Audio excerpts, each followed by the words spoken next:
Olá, meu nome é Marcos Ramon e hoje eu vou falar sobre o conceito de eterno retorno, apresentado pelo Nietzsche num livro chamado A Gaia Ciência.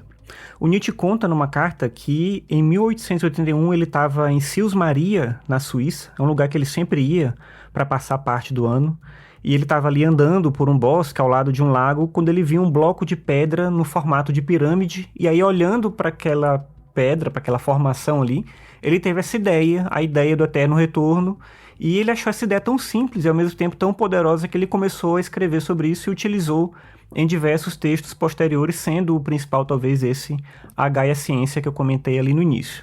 Então ele escreveu o seguinte, abre aspas: "O que aconteceria se um demônio rastejasse atrás de você em um dia ou uma noite na sua solidão mais abandonada e lhe dissesse: esta vida que você vive agora e que viveu, você terá de vivê-la uma e outra vez, um sem número de vezes, e não haverá nada novo nela, mas cada dor, alegria, pensamento e suspiro, todos os mínimos e grandes eventos em sua vida devem retornar a você, e tudo nas mesmas séries e sequências. Você não se atiraria ao chão, rangeria os dentes e amaldiçoaria o demônio que falou assim?" Fecha aspas. Nessa formulação dele do que é o eterno retorno é importante mencionar duas coisas. Primeiro, que não se trata de uma hipótese que pressupõe que a gente ia voltar para a mesma vida com a possibilidade de modificar as nossas ações. É uma coisa que seria, vamos dizer assim, similar àquele filme que chama Feitiço do Tempo. É um filme dos anos 90 em que um personagem ele vive o mesmo dia várias vezes e cada vez que ele volta ele pode alterar o que ele faz, ele tenta modificar as situações. Não é isso que o Nietzsche está falando.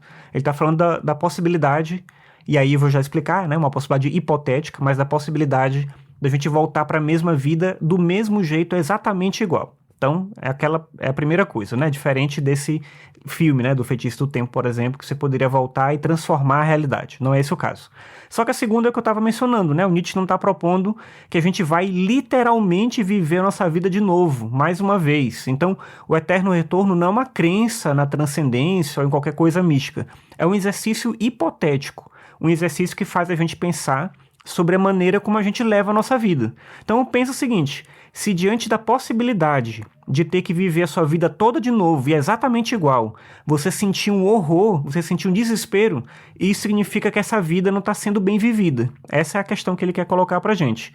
Então, no lugar do desespero, de acordo com Nietzsche, a gente deve viver a nossa vida a partir daqui com mais determinação, com mais coragem. Ele usou uma expressão para tratar disso, que é a expressão amor fati, que significa amar o destino, amar a vida, fazer dela o melhor que a gente puder. Então, a ideia que está presente no Eterno Retorno é a ideia de que a gente deve viver cada dia como se fosse ter que viver esse dia mais uma vez, e mais uma vez, e mais uma vez, né? Ou seja, use o Eterno Retorno como incentivo para dar mais sentido para a vida presente, para você viver melhor cada dia seu. O Nietzsche escreveu que a gente tem que viver a nossa vida como se fosse uma obra de arte. A gente tem que se dedicar inteiramente a criar beleza, gerar sentido, não abandonar a possibilidade da alegria. Mas isso não significa que a vida vai ser inteiramente boa, porque por mais que a gente tente muito, sempre vão ter dias ruins, sempre vai haver algum nível de sofrimento. Mas se isso é inevitável, então a gente deve abraçar esses dias também, mas sempre lutando para a gente poder se tornar melhor, maior, para superar aquilo que a gente é. O sofrimento não deve ser uma causa de desistência, deve ser também um jeito de olhar para a vida com coragem e aceitar aquilo que a nossa vida é. Essa é a única vida que a gente tem, então a gente tem que fazer dela a melhor vida possível. Bem, é isso que eu queria trazer a partir dessa reflexão do Eterno Retorno. Acho que é uma ideia muito interessante que tem um reflexo na antiguidade também, né? Ela não é uma ideia totalmente original. Os estoicos já pensavam algo semelhante a essa perspectiva, assim como na sabedoria hindu, com a ideia do karma, também tem algo semelhante aí a essa perspectiva do Eterno Retorno. Mas o Nietzsche cria uma formulação que eu acho que ela é muito interessante, muito poética, né? E muito interessante para a gente pensar sobre a nossa vida cotidiana mesmo. Então é isso que eu queria trazer, espero que você tenha gostado. E é isso. Até mais. Tchau.